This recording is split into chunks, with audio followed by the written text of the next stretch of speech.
Елиезер. За патот. За вистината. За живот.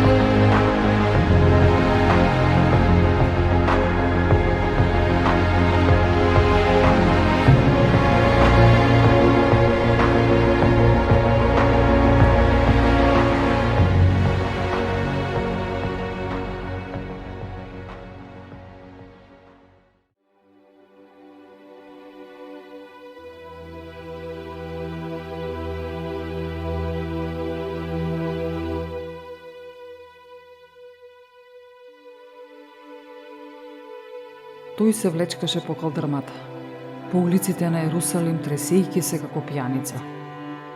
Но тој не беше пијан. Тој беше натежнат со крстот.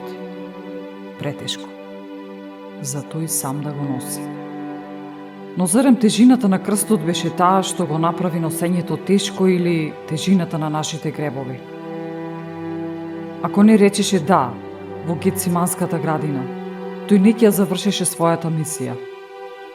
Ако не се понизеше себе си да стане јагне на место лав, тој не ќе ја завршеше својата мисија. И ако видеше одмазда на неговите напаѓачи, тој не ќе ја завршеше својата мисија. Но со понизност на невино јагне, Исус се предава и станува послушен на смртта, дури смрт на крст. Ја наведнува својата глава и за неговата невеста тој умре. Каков шокантен контраст помеѓу последниот човек Адам и првиот човек Адам. Бидејќи кога првиот човек Адам беше соочен со гревовите на неговата невеста, тој не ги понесе, не ги поправи и не умре за неа. Тој заедно со неа партнеруваше во гревот и умре заедно со неа. Така што Адам умре заедно со неговата невеста. А Исус умре за неговата невеста, ја прекрши клетвата. Адам можеше, но не го стори тоа. Така што Исус е наречен последниот човек Адам, бидејќи сврти клетвата умирајќи за својата невеста. Колкава голема љубов може да има човек што дури го дава својот живот. Нема сомнеш за љубовта ако го дадеш својот живот. Јас сум сакана, ти си сакан, ти си сакана, ние сме сакани. Како да знам дека сум сакана? Знам по тоа колку волја имаш да платиш за мене.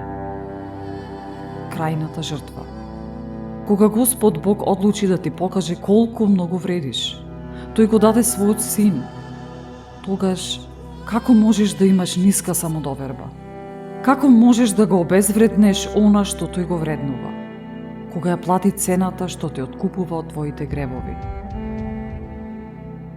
Од Адам, Господ ја направи Ева, а од Исус Господ ја создаде црквата. Кога римскиот војник го забоде Исус во ребрата, оттаму истече вода и крв, а во неговата крв беше новиот завет. А тоа беше ти, и тој, и таа, и тие, и сите ние. Исто како што Ева произлезе од ребрата на Адам, така и црквата доаѓа од страната на Исус. Што е поинтимно од тоа? Да бидеш роден од Бога. Првото раѓање беше направено од човек. Адам ја роди Ева, а Ева ги роди Каин, Јавел и Сет, и така започна светот. И кога Бог одлучи да направи се повторно, тоа го стори преку Исус, кога не роди од неговата утроба, од неговото тело, за да можеме да бидеме невестата на Христос. И знаеме дека беше вистина. Кога тој умре, завесата во храмот беше скината на половина, исто како утробата на жената кога бебето треба да се роди. Тоа ни е знак дека Господ ја раѓа црквата и неговата слава се открива. Водата и крвта што истекуваат од неговото тело исто како кога водењакот на жената пука. А со тоа се раѓа црквата, односно ние. И пораката започнува да се шири. И се сведува на тоа.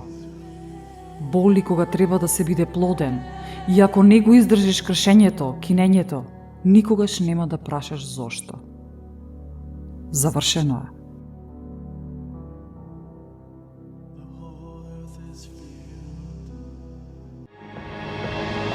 Елиезер.